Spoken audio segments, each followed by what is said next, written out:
హిమాలయ గుండెల్లో కొలువైన కేదార్నాథ్ బాబా 3085 మీటర్ల ఎత్తులో ఉన్న ఈ యొక్క దేవాలయం భక్తుల విశ్వాసానికి ప్రతీకగా చెప్పుకోవచ్చు.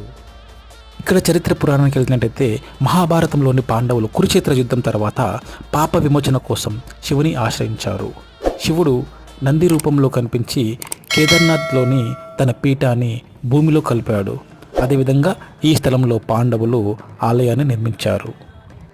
ప్రస్తుతానికి ఈ ఆలయము 8వ శతాబ్దంలో ఆదిశంకరాచార్యులచే పునర్నిర్మించబడిందని యొక్క 12 జ్యోతిర్లింగాలలో ఒకటని శివునికి అత్యంత పవిత్ర స్థలాల్లో ఒకటిగా చెప్పుకోవడం జరుగుతుంది. మరియు చోటా చార్ధామ్ యాత్రలో భాగంగా కేదార్నాథ్ ప్రతి సంవత్సరం లక్షలాది మంది భక్తులను ఆకర్షిస్తుంది.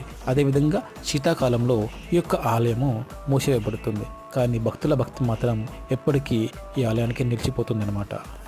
ఆజ్ఞ లేకుంటే అడుగు కూడా పెట్టలేము ఆలయంలో.